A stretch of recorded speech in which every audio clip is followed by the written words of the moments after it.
예, 비하인드 뉴스를 시작하겠습니다. 박성태 기자가 나와 있습니다. 첫 번째 키워드 열죠. 예, 첫 번째 키워드는 서울시 대신했다입니다. 무슨 얘기인가요?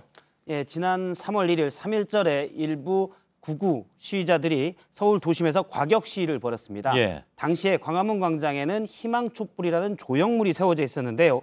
이 조형물을 시위자들이 부수고 불에 태웠습니다. 예. 그런데 오늘 자유한국당의 김진태 의원이 당시 시위자들의 행동이 적절했다는 취지로 얘기를 했습니다. 직접 들어보겠습니다. 그러면 서울시에서 철거해야 될 거를 철거도 안 하고 그대로 두고 보니까 시민들이 철거를 해준 겁니다. 그런데 그걸 가지고 시민을 체포를 해가요?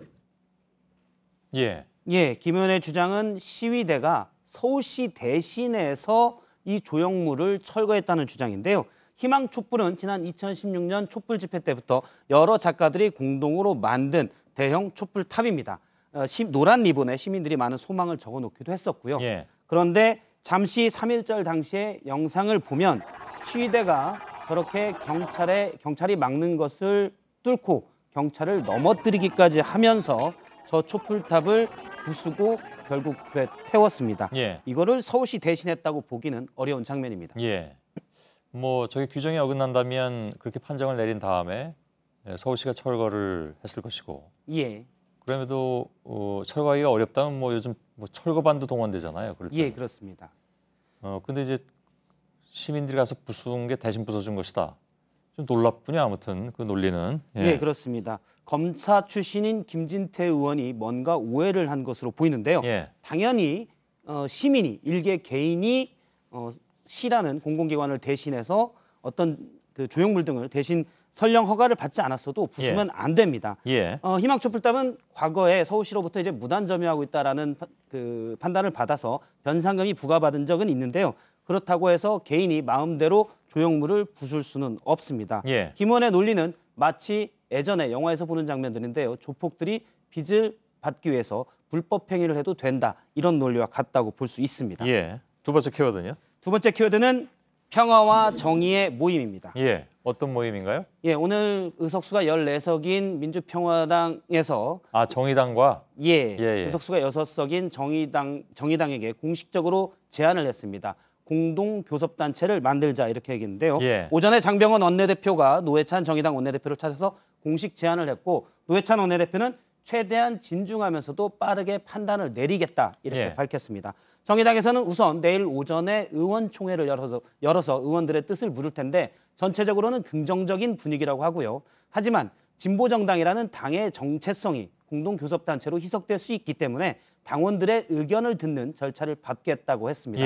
3월 중순쯤에 결론이 날 것으로 보입니다. 공동교섭단체라는 건 그러니까 당은 당대로 남아있는 상태에서 교섭단체만 서로 꾸리자는 얘기잖아요. 합쳐가지고. 예, 그렇습니다. 뭐가 바뀝니까? 교섭단체를 꾸리게 되면 우선 상임위원장, 의석수에 따라서 상임위원장 자리를 배분받을 수가 있고요. 각 상임위에 간사를 세울 수가 있습니다.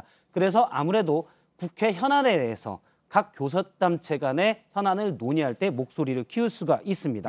특히 지금 교섭단체 기준으로는 민주당과 자유한국당 그리고 바른미래당 이 세 당밖에 없는데 아무래도 현안인 대북정책 등에서는 민주당 그리고 자유한국당과 바른미래당이 약간 의견의 방향이 다르기 때문에 민주평화당 쪽에서는 자신들이 공동교섭단체를 만들면 민주당 쪽 의견에 힘을 더 줄 수 있다라는 명분을 내세우고 있습니다. 일각에서는 교섭단체를 만들면 정당 보조금이 더 늘어나는 것 아니냐 이런 얘기도 있는데 일개 당이 한 당이 교섭단체를 만들 때만 정당 보조금을 더 받을 수 있기 때문에 사실 보조금이 더 늘어나는 건 아닙니다. 세 번째 키워드 볼까요? 세 번째 키워드는 대한민국 공군 2호기로 잡았습니다. 2호기도 있나요?